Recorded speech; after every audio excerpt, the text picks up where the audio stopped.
Sorry, আমি খেয়াল করিনি, কিছু মনে করো না।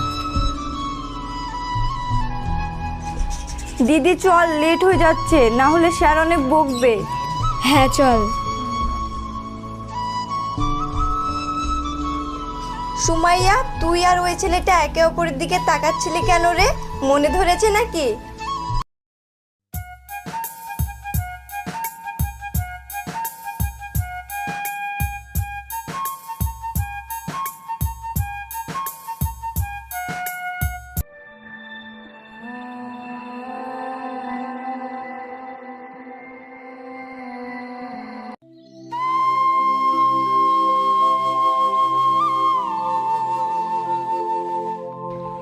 ওই দেখ, তখনকার ওই ছেলেটা ওখানে বসে আছে, মনে হয় তোর জন্যই অপেক্ষা করছে।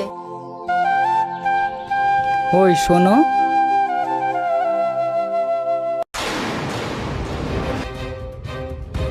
ওই কথা বলছো না কেন? কি সমস্যা তোমার? নামটাও বলে গেলে না।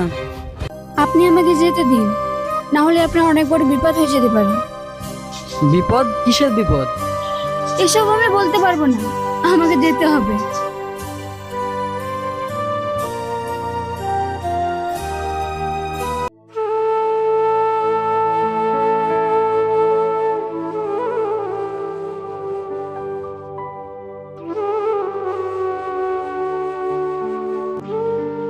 তুই একটু আব্বুকে দেখ, আমি রান্নাটা করিনি।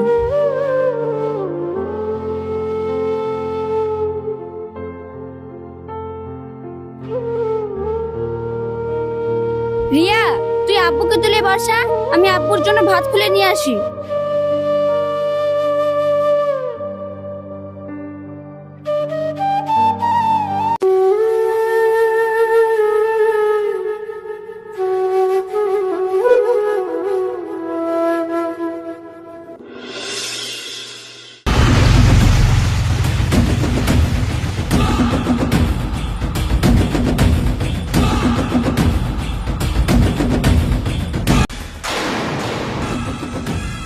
কি ব্যাপার, শরীরটা কি আজ বেশি খারাপ লাগছে নাকি? কি ব্যাপার বাবা, তুমি এখানে? না মানে, দেখতে এলাম আপনার মেয়ে কার সঙ্গে চক্কর চালাচ্ছে কিনা। না, আজকালকার মেয়েদেরকে তো আবার বিশ্বাস নেই।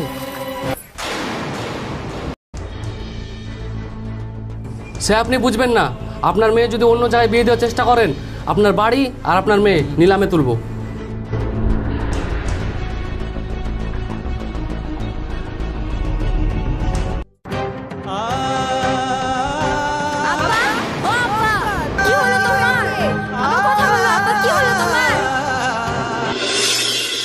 শামীম ভাই, আজকের মতো ধার দেন, ঘরে একটাও চাল নেই, আমি কিছুদিনের মধ্যে শোধ করে দেব।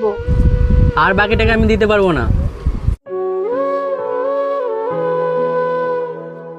তোদের আগকার বাকি আছে, আজ দেবো কাল দেবো করে দিচ্ছিস না। আপনি এখানে? আমি তোমার সঙ্গে কিছু কথা আছে, সাইডে এসো। বলেন, কি বলবেন? সেদিনের ওই মেয়েটা তোমার কে হয়? সে সব সময় ওরকম চুপচাপ থাকে কেন? শুনুন তাহলে, ছোটবেলায় মাকে হারিয়ে বাবা আর আমার বড় বোনকে নিয়েই আমাদের সংসার। কিছুদিন আগে অ্যাক্সিডেন্টে আমার বাবার অপারেশনের জন্য আমাদের গ্রামের জমিদারের কাছ থেকে 1 লাখ টাকা ধার নিয়েছিলাম। সেই টাকা সময় মতো শোধ দিতে পারিনি বলে আমাদেরকে জমিদার বাবু হুমকি দিয়ে গেছে, আমার ছেলের সঙ্গে তোমার বড় মেয়ের বিয়ে দিতে হবে। কিন্তু ওই ছেলে তো একটা অমানুষ।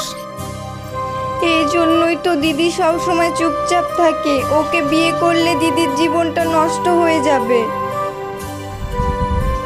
বুঝলাম। শামীম ভাই, যা যা লাগবে এখানে দিয়ে দাও, দিয়ে টোটাল কত হচ্ছে হিসাব করে আমাকে বলো।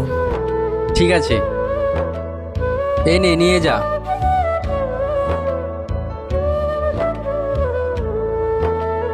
এই নাও তোমার বিল।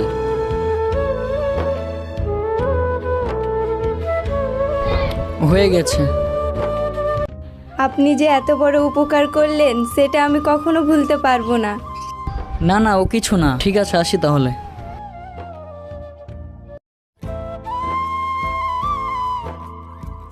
সুমাইয়া শোনো। কিছু বলবেন? অনেক কিছুই তো বলার আছে, তুমি কি শুনবে আমার মনের কথাগুলো? কেন করছে এরকম পাগলামি? আপনি তো সবই শুনেছেন। ওই জানোয়ারটা যদি জানতে পারে তাহলে আমাদের দুজনকে শেষ করে ফেলবে। আমি কাউকে ভয় পাই না। আর তুমি কখনো দেখেছো পৃথিবীর কোনো ভয় সত্যিকারের ভালোবাসাকে আটকে রেখেছে? বিশ্বাস করো, আমি তোমাকে অনেক ভালোবেসে ফেলেছি গো। সুমাইয়া, শোন শোন। সুমাইয়া,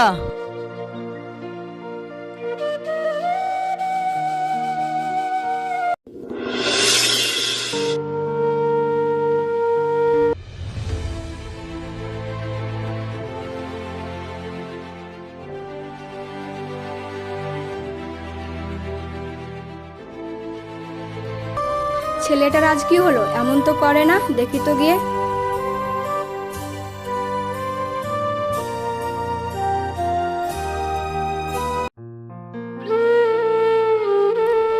মাসুদ, মাসুদ, তোর কি হয়েছে? তুই তো এরকম করিস না। কিছু না মা, যাও তো, ভালো লাগছে না। কেন এমন করছিস বাবা? তোকে কি আমি কোনো কিছুতে কমতি রাখি? বলবি তোর কি লাগবে, আমি এনে দেবো। কিছু লাগবে না মা, যাও তো, আমাকে একটু একা থাকতে দাও।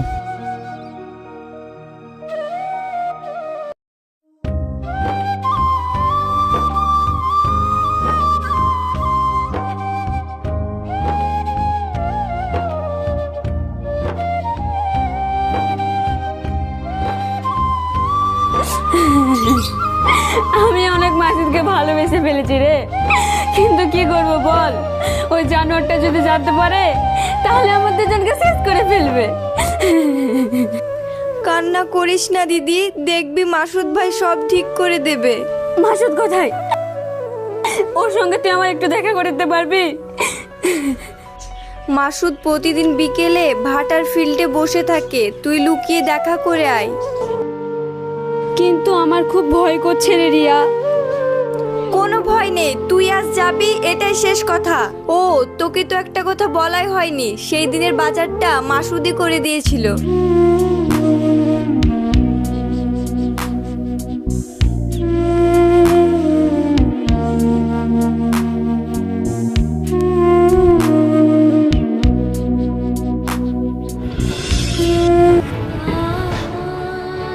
সুমাইয়া, তুমি এখানে? কি হয়েছে, তুমি কান্না করছো কেন? আমিও তোমাকে অনেক ভালোবাসি মাসুদ, কিন্তু কি করব? ও জমিদারের ছেলে যদি জানতে পারে তাহলে আমাদের দুজনকে শেষ করে ফেলবে। এই ব্যাপার এখনই জমিদারকে গিয়ে বলছি। ওই পাগলি, কান্না করছো কেন? আমি তো আছি নাকি? আমার গায়ে এক বিন্দু পরিমাণে রক্ত থাকতে আমি তোমার কিচ্ছু হতে দেব না।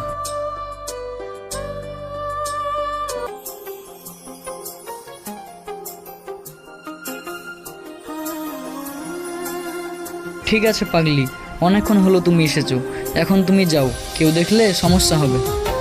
কেন জানি না আমার খুব ভয় করছে মাসুদ। আরে না পাগলি, এটা তোমার মনের ভুল। এখন তুমি যাও, কালকে আবার দেখা হবে।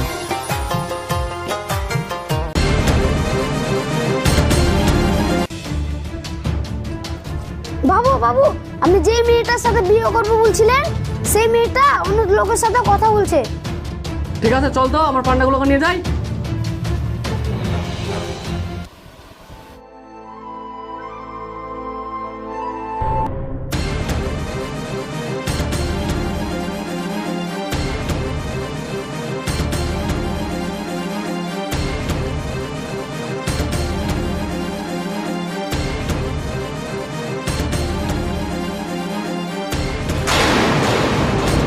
কি ব্যাপার, তোমরা এইভাবে দৌড়াচ্ছ কেন? জমিদারের ছেলে সব জেনে গেছে, আপনি আমার দিদিকে নিয়ে চলে যান, না তো ওরা এখানে চলে আসলে আমার দিদিকে জোর করে বিয়ে করে নেবে। তার থেকে ভালো আপনারা পালিয়ে যান, আমাদের যা হবে আমরা দেখে নেব। তোমরা কোনো চিন্তা করো না, আমার গায়ে এক বিন্দু পরিমাণ রক্ত থাকতে আমি তোমাদের কোনো ক্ষতি হতে দেব না। ওই দেখ রিয়া, ওরা চলে আসছে।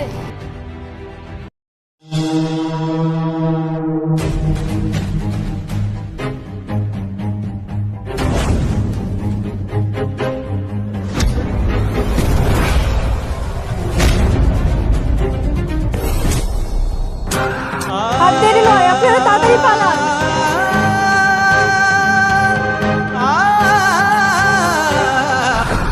ওই দেখ পালিয়ে যাচ্ছে ওরা, ধর ওদেরকে।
তুমি সাইডে যাও।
মাসুদ ভাই,